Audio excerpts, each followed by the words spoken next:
We are Louisiana Indivisible. From New Orleans to North Louisiana, from Baton Rouge to the Bayou, from Shreveport to St. Bernard Parish, from Lake Charles to Lafayette to Leesville, together we can defend our democracy. Welcome to We Are Louisiana Indivisible. I'm your host, Joel Sharpton, and I am so excited for today's guest. We're joined by the co-chair of Northeast Louisiana Indivisible, or Indivisible Northeast Louisiana, I should say. I got to get them in the right order. Veda Emmerson. Thank you, Veda, for spending some time with me today. Thank you, Joel, for the invitation. I am so excited to speak with you.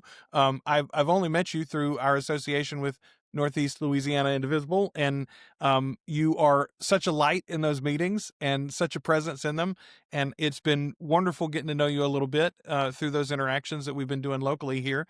When I started this podcast, though, you were one of the very first people that I wanted to put on my list to talk to because you and I are very different, obviously, in many ways, our backgrounds, our generations, and where in Louisiana we come from. And obviously there's a color racial difference there too, right? But Right. You and I share a religious background, an upbringing thoroughly based in religion. And, I tell everybody I was in the church every time the doors were open, and there wasn't no two ways about that. I think that was true for you too, Veda. Right. And for both of us, our political activism, our involvement in these issues and these organizations locally and across the state, I think are very much informed. The reason why we stay so active is because of our religious belief. And I think that shocks some of our neighbors. So I wanted to talk about that today. So first and foremost, let's tell everybody who you are and give them a little bit of your background, pretty please. Okay. As you stated, my name is Veda Emmerson, and I was born and reared in Ruston, Louisiana. I traveled quite a bit because my ex-husband was military. So I've lived some of everywhere and been involved with a lot of different people. I'm a retired state employee, and I worked with Department of Social Services for 31 years. So I've been involved with all type of people and have had an opportunity to interact with the least of those. And so that has been a passion of mine from early in my life, dealing with the unfortunate, the underserved, and that's just been a passion of mine. I mean, as Christians specifically, we are called to serve the least of Yeah. these. Whatever you do to the least of these is what you did to me. Veda, let's talk about your religious background. Where do you attend church right now, if you don't mind me asking? I'm a member of Mays Chapel Christian Methodist Episcopal Church here in Ruston, and I've been a part of that church since, I guess, about 5 years old when my parents moved here. I consider myself the associate pastor, and that's really a joke. When I say it a lot of times, people say, "Oh, I didn't know you were preaching." And my pastor says, "Well, she's not, but she thinks she is." So I've taken an active part in my church, work with the youth. I'm the musician at the church. I'm a part of the missionary at my church, part of the Board of Christian Education, and I'm a Sunday school teacher. So I play quite a few roles. Veda, I think what you need is something to do. I don't think you're busy enough. That's the problem. We got to put some more stuff on your schedule. You're right. So let's talk a little bit about politics and your activism. I think your connection with Indivisible is fairly recent. Correct me on that if I'm wrong, but that's only in the last year or so, right? You're right. I met Paula Stinson during the time of the presidential election, and she came to one of our DPAC, Democratic Parish Executive Committee meetings, and we connected. And from that, she wanted to get the white community involved and invited me to come over to a meeting she was having and talk some about what was going on and encouraging people to work on voter registration. After the election, we were kind of in a stupor because of how the election turned out. And the ladies that I had connected with, we all decided we needed some time to just debrief and see where do we go from here. So we started having coffee breaks together. Paula, in her research, decided Indivisible was where we needed to go, and she asked me to join, and we became partners at that time. I love the message of Indivisible, and it's one of the reasons why it's exactly where I'm putting my own political energy right now, is because of the fact that they are not party affiliated. Right. Obviously, there is one party that seems to be, in most of the areas of this country, a stumbling block, and there's one party that seems to be offering most of the potential solutions, but it doesn't have to be that way. It shouldn't be that way. And there are some fundamental flaws, I think, in both of the party structures Correct. that Indivisible sort of addresses, because it's fundamentally about connecting across a community on Okay. some basic beliefs, primarily rule of law and the Constitution, and the fact that we've got a system for changing things, and if we want to change things, there's a way to do that.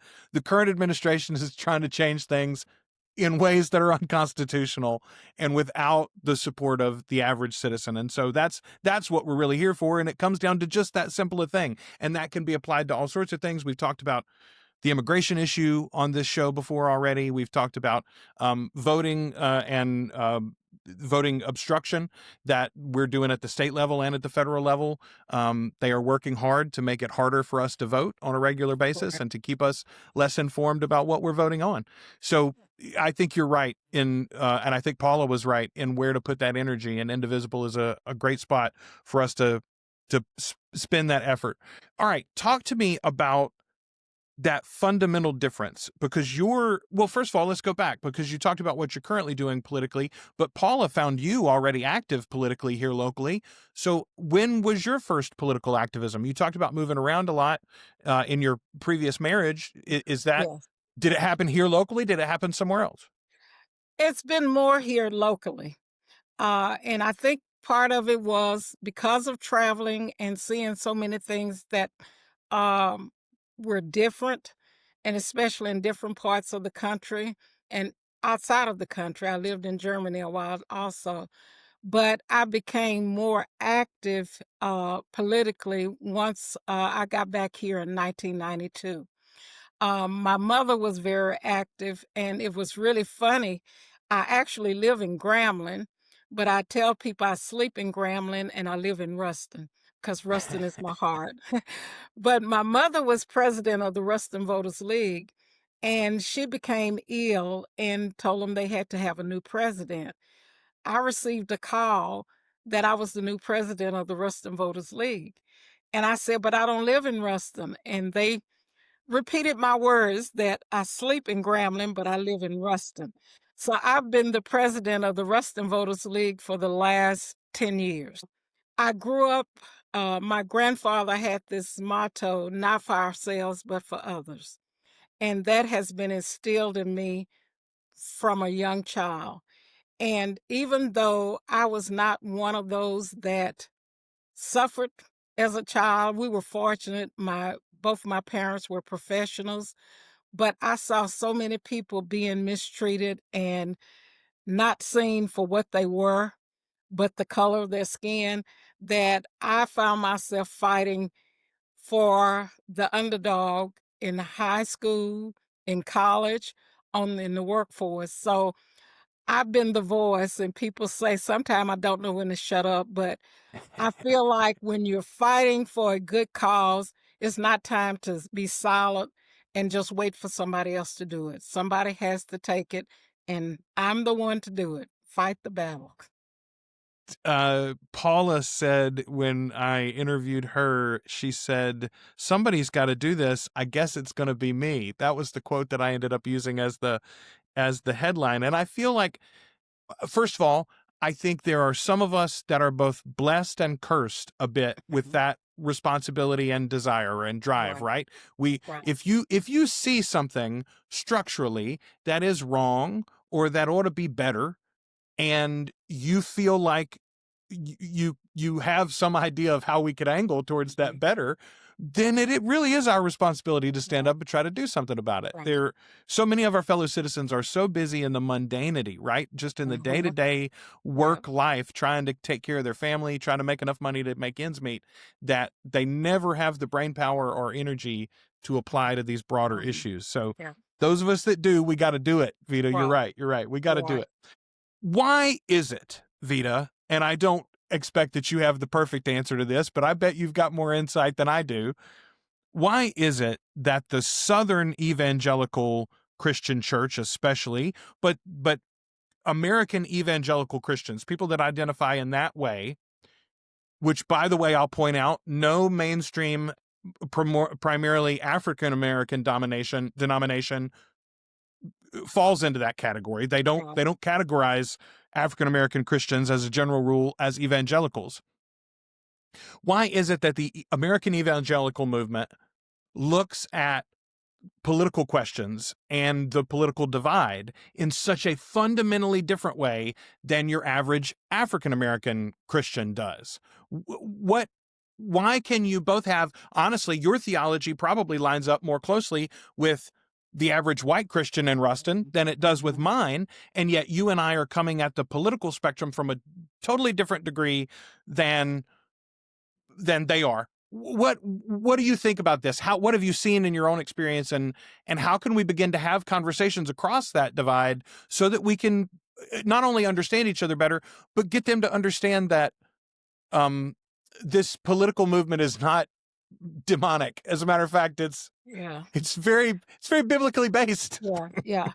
It's unfortunate, Joel, that I see we're getting so far away from true Christianity, and politics have played such a part in religion itself these days that we are not able to separate ourselves. And when we find that so many of our leaders are too interested in being the person rather than thinking of the least of us. And it's unfortunate, especially in this day and time with the president that we have, that so many people are buying into that. And when we look at it, they have a tendency to uh, be able to sway other people, because I grew up that when the pastor spoke, you listen. And normally they were speaking from the Bible. But today, they speak from whatever it takes to get what they want. And that's what is unfortunate. My pastor was preaching about it yesterday, that we need to come back to Jesus and we need to accept the words from the Bible and not looking at who can make me look bigger and better. And I wish we could get away from the politics and be able to serve each other as sisters and brothers. And we've gotten so far away from that that I don't know what it's going to take for us to get back to what it used to be. And with the event, I don't know what they are going to do, because Trump has made a plumb fool out of them, and excuse that expression, but and we see No, it happening with so many people. And even if you look at our Republican Party, I was watching The View this morning when they said there were over 20 Republicans planning to retire. And it's because they can't open their mouth and speak up against Trump. So rather than speak up, I just tuck my tail and go home. That's one of the things people can say about me all the time. I'm not gonna tuck my tail. I'm a hold my place. I may be by myself doing it, but I think that's what it takes. Standing up when you see something that is wrong. Stand up and fight for what is right. We can't all sit and be silent, because the world is already in a bad shape. And it makes me just quiver to think about what will happen with my grandkids and great grandkids if we don't stand up and make some changes. And that's why I really fight for getting people educated so they can get out and vote so we can make a difference. Because so many oh, of our people just sit back and don't really know what's going on, and they don't care until it affects them. And it's unfortunate that it has to be hurting me personally before I can get up and say, I want to do something about it. So, as I tell people all the time when I'm speaking to individuals about getting out and vote, I have to hit it where it hurts the most, letting them know that some of these things affect them personally. And if they don't get out and vote for the right person, then, they're hurting themselves. So I got off a little off, but the No, evangelical, yeah, no, I go think I think it was perfect, Vita, and the thing that I am learning, especially in the last, I would say, decade, is that the right person, voting for the right person, as you just said, sometimes is not necessarily the person you wanted. Right? right, Sometimes the way right. this American and listen, we can work towards building a more equitable system that gives us better options over time Mhm. too. I see the Democrats are talking about potentially supporting ranked choice voting, which is a Mhm. great system. Does it Yeah. add a little bit of complication? Yes. But what it Yes. allows us to do is not choose the lesser of two evils, but it lets us line up. This is my favorite one. That's my second favorite one. That's Mhm. my third favorite. That's the one I would stomach, right? And that's Right. the one that won't never ever get No my doubt. support under no circumstances. Right. We need to build systems. We need to work to make this system more equitable in that way. But in between here and there, we can't sit home because our favorite didn't get on the ballot, or we Right. don't feel like I've got any. You and I both vote in Lincoln Parish. Lincoln Mhm. Parish has overwhelmingly gone, I believe, correct me if I'm wrong, I think 3 times in a row went for Trump pretty solidly all 3 times. Yes. You and I still showed up at that ballot box, though, didn't we? Yes. Yeah, and Yes. we're going to do it next time too. Mhm. And that's what we need to help people understand, is that their vote does matter, even in times when you know you are going to be voted down. Your voice matters, the Right. numbers matter, the raw support that you can throw behind every single cause and every single candidate at the high level and at the low level. It's all necessary. Absolutely. All right. Right. You said, how are we going to help them? They've been, you said, and forgive me for saying it, they've been fooled. But I think you're right. That's why I try not to be very angry at folks that have been swallowed up by this MAGA camp, because I Mhm. do think they've been sold a bill of goods and they're Right. doing what they think. In most cases, I think they're doing what they think is right. They just have been misinformed. So you said, I don't know how we're going to get them, back to good, or how we're going to bring them back to the table. I think the number one way we do it, Vita, is not through words. I think it is through action. And Mhm. so this podcast, having this conversation with you, I genuinely don't have much hope that people who are currently voting for conservative politicians and voted for Trump, I don't have a whole lot of hope that many of them are going to listen to this or watch it. But I do think people who are not currently active at all might watch it Yes. and might Yeah. listen to your words and my words Mhm. and these other guests that we're going to have. And that's what I hope. I want to activate those people so that the numbers suddenly are more balanced, Right. so that our local politicians, and that's where I want to move next, because you've done such a good job of, hey, we don't have to throw stones even when Mhm. we disagree, but we do have to go up there and tell them why we disagree, right? Right. And that's Yeah. that's what I want to spread now.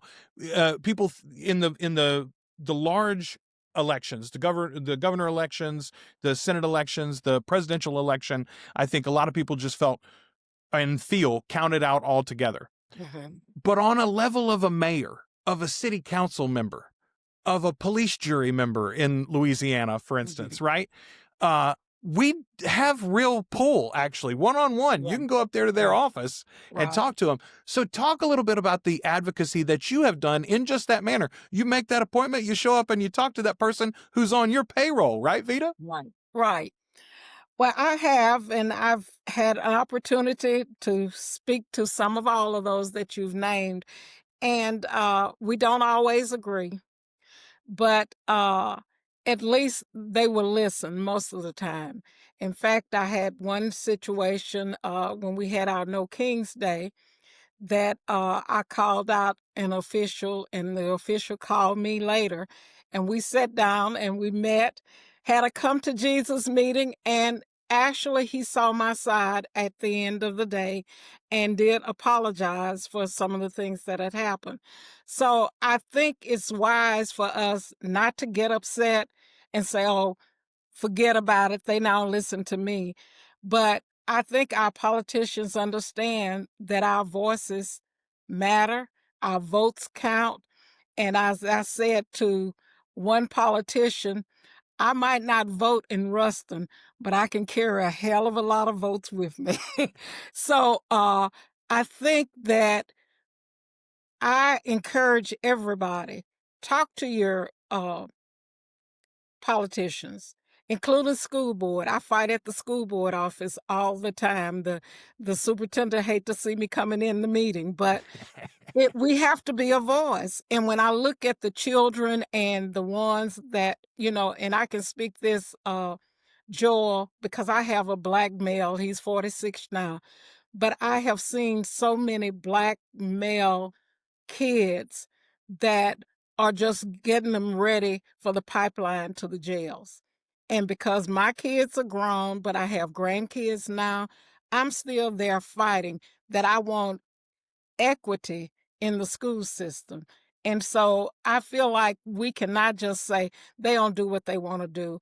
We have to be the voices, get out and speak up and let them know, and then try to carry as many people with you that can also speak, because when they see it's not just crazy Vita coming up here, but she has a whole group of folk standing there behind her, that it makes them stop and at least want to listen to us and have an opportunity to talk, rather than just throwing things down our throat and say they'll accept it because they'll stay at home and not vote. This is it's something that I try to say often to the friends and colleagues that I have that are conservative. It is not just about humanism. It's not just about what's right for our neighbor. It's also about what is economically good for the whole community. When we Yes. have an equitable community, when we have an Mhm. equitable society, and all people have equal opportunity, that means that we have higher levels of consumerism. That Right. means that our small businesses succeed more See. across the Mhm. board, right? It's not just the black people or the white people that will benefit from Right. equitability. It's everybody that Right. will benefit Right. from Right. equitability. Before I let you go, and Vita, again, I want to thank you for your time and for chatting today about Right. all of these various topics. But I want to talk specifically for a second about the immigration question and what can individuals, and even better, what can whole church groups maybe do to be part of the first and foremost thing we could do is just stand up and say out loud that we support our immigrant Sure. neighbors, Right. and whatever their immigration status may be, they're here as good and decent members of the community. They are paying taxes and not benefiting from our services as a general rule if they're not Right. here legally. And more than that, they are our fellow Christian brothers and sisters, right? Like Right. they are our human beings. They are Right. also children of God that we ought to be supporting. So, how do we talk about that in a faith-based way, to on an individual basis, just one-on-one? And maybe how do we, if you're a pastor, or if you're a assistant pastor, associate pastor, by name or by reputation, how do you get your church maybe active in this in some way, do you think? Number one, embracing. We need to embrace they are children of God and do whatever we can to assist. And it's unfortunate that in our community, we have people that are hiding because they're afraid to get out because of ICE and all. And in fact, I have a situation right now. I'm having my roof replaced, and there are some Hispanic people that are doing the work. And I commented to the guy I contracted with, I said, I hope ICE doesn't show up at my residence. I said, because I don't want to have to act a fool. And he commented that he thought they were all legal, but they had one that had been picked up on a job before. But this is one of the things that I think as a church, we need to embrace and do whatever we can to assist, letting them know that they are loved, that they are cared for, and they are appreciated. When we think of the number of jobs that some of our Hispanic brothers and sisters have taken that we wouldn't even want to do, and how much they are providing to our communities, and how much we lose if we lose them, then I think it will make us think twice about embracing and being a part of whatever fight there is to ensure that they are treated properly. Absolutely. Well said. Well said. Veda Emerson, co-chair for Louisiana or Indivisible Northeast Louisiana. Thank you again so much for spending some time with me this morning, and thank you for everything you do in our community and have been doing. We appreciate it. Well, thank you. Enjoyed it.